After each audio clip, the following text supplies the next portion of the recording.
దర్శనం అయ్యాక టెంపుల్ ఏరియాలో ఒక్క 30 మినిట్స్ ఇలా కూర్చొని ఉండిపోయా టు విట్‌నెస్ ద సన్‌రైజ్. ఇక్కడి నుండి నేను రూమ్‌కి వెళ్లి డ్రెస్ చేంజ్ చేసుకొని బయట బ్రేక్‌ఫాస్ట్ చేసి, ఇంక బ్రహ్మగిరి పర్వతం ట్రెక్ కోసం స్టార్ట్ అయ్యాను. ఇక్కడ ఈ వేలో రైట్ తీసుకొని టెంపుల్ బ్యాక్ సైడ్ నుండి ఈ వేలో వెళ్ళాలి. యాక్చువల్లీ నేను ఇంతకుముందు చెప్పానుగా, కుషావర్త తీర్థంలో శైవ భక్తులు స్నానం చేసి శివుడి దర్శనంకి వెళ్తారని. ఆ ప్లేస్ ఇదే.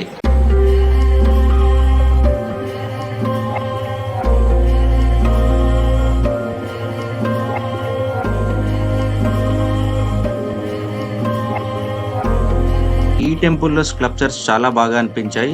ఆల్‌మోస్ట్ ప్రతి ఒక్కరు ఇక్కడ స్నానం చేసి దర్శనంకి వెళ్తారు. నేను వాటర్ తల మీద చల్లుకొని వెళ్ళాను బ్రహ్మగిరి ట్రెక్‌కి. This is actually Nashik old town. ఈ చిన్న చిన్న గల్లీల్లో వెళ్ళడం అనేది చాలా మంచిగా అనిపించింది నాకు.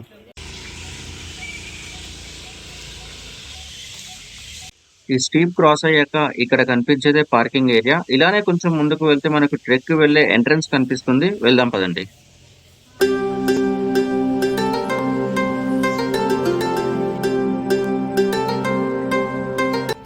ఇక్కడ కనిపించే ఈ కౌంటర్‌లో ట్రెక్‌కి ఫారెస్ట్ డిపార్ట్‌మెంట్ వాళ్ళు పర్ హెడ్ రూ. 50 చార్జ్ చేస్తారు. మీరు టికెట్ ఇక్కడ తీసుకోవచ్చు.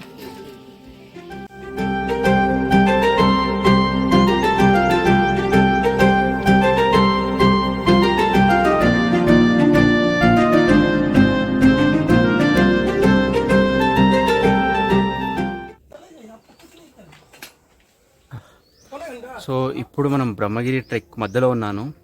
సో ఇక్కడ మధ్యలో మీకు రిఫ్రెష్మెంట్స్ ఇలా కనిపిస్తూ ఉంటాయి. మీరు కావాలంటే కాఫీ టీ అలాంటివి ఏమైనా తాగొచ్చు. మేబీ ఇంకొక 1 అవర్ పట్టొచ్చు బహుశా. నాతో పాటు ఒక ఆయన పరిచయం అయ్యిండు. థింక్ అహ్మదాబాద్ అనుకుంటా. ఆయనతో పాటు కలిసి వెళ్తున్నాను నేను. ఇక్కడ మధ్యలో ఆగాం టీ తాగడానికి అని చెప్పి. సో ఇతనే అతను. నమస్తే. ఇలానే నడుచుకుంటూ ముందుకెళ్తే మనకు లెఫ్ట్ సైడ్‌లో ఒక చిన్న టెంపుల్ కనిపిస్తుంది. ఇక్కడ దర్శనం చేసుకొని మేము అలానే కంటిన్యూ అయ్యాం ట్రెక్‌కి. ఈ బ్రహ్మగిరి ట్రెక్ అనేది చాలా మోడరేట్‌గా ఉంటుంది. అంటే అంత కష్టంగా ఉండదు. అట్లా అని చెప్పి అంత ఈజీగా కూడా ఉండదు.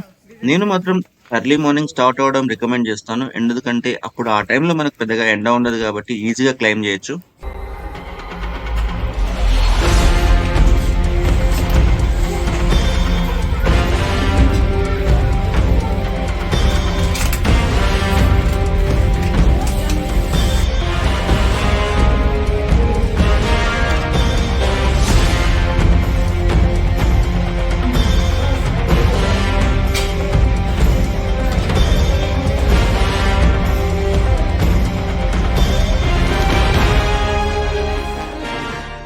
స్క్రీన్ ఫేడ్ ఔట్ అవ్వగానే ట్రెక్ అయిపోయిందనుకున్నారు గదా! లేదండి.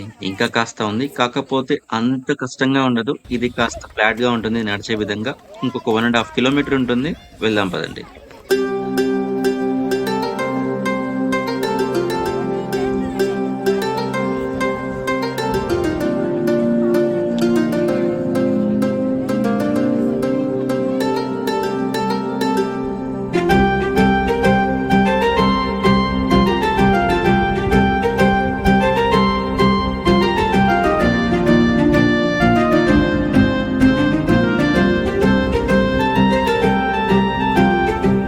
ట్రెక్ చేయడానికి దాదాపు నాకు ఒక 1.5 అవర్ పట్టింది. అంటే 4 కిలోమీటర్స్ 5 కిలోమీటర్స్ ఉంది డిస్టెన్స్. కాకపోతే నడుచుకుంటూ వచ్చేసరికి దూరం తీరిపోయింది. ఎందుకంటే చాలా స్టీప్ ఉంది.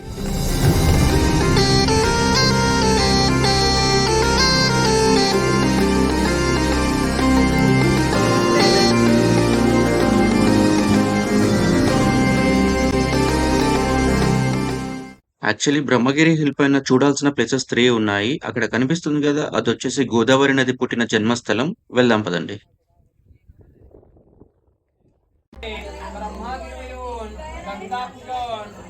గౌతమ మహర్షి తపస్సు మెచ్చిన మహాశివుడు తన జటాల నుంచి జాడించిన గోదావరి నది అనేది మొదటిగా ఈ బ్రహ్మగిరి పర్వతం పైన పడ్డది. ఆ స్థలం మీరు చూస్తున్నది ఇదే.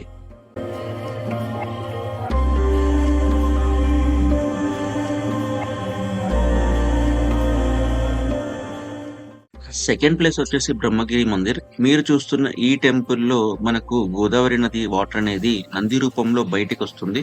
దీని ముందు మనకు శివాలయం గూడా ఉంటుంది.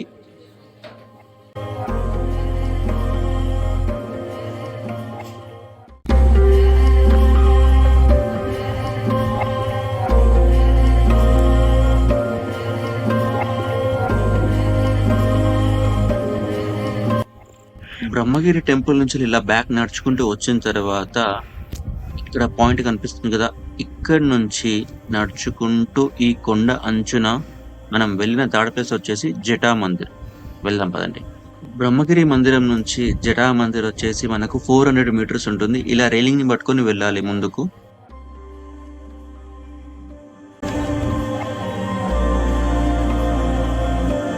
నేను పార్ట్ 1లో చెప్పిన దాని ప్రకారం గౌతమ మహర్షి తపస్సు మెచ్చిన మహాశివుడు ఈ బ్రహ్మగిరి పర్వతం అయిన ఈ జటా మందిర్‌లోనే ప్రత్యక్షమయ్యాడు. ఆ మహాశివుడు కొండ అంచున ఉన్న ఈ పొడవాటి రాతి పలక మీద తన మోకాలును వాల్చి తన జటాలను జాడించాడు. తన మోకాలు మరియు జటాలు అచ్చులు అనేవి మన కళ్ళకు ఇక్కడ కనిపిస్తాయి.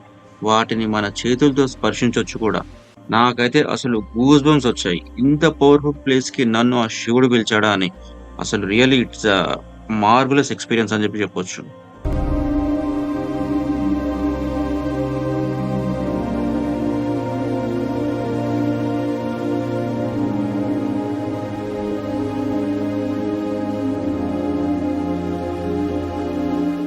చూసారు కదా, this is all about Nashik Trimbakeshwar Brahmagiri Parvat and Ganga అంటున్నా మాటలు రాట్లే, గోదావరి ఆరిజిన్ పాయింట్. సో ఇదే అండి matter. I'm going back to Nashik and from Nashik to Manmad and Manmad to Hyderabad train అనమాట. So this is all about this video and if you like the content hit like and share this video. Subscribe to my channel. I will talk to you guys soon in the next video. Until then, signing off. This is Mahesh Devara. Bye bye.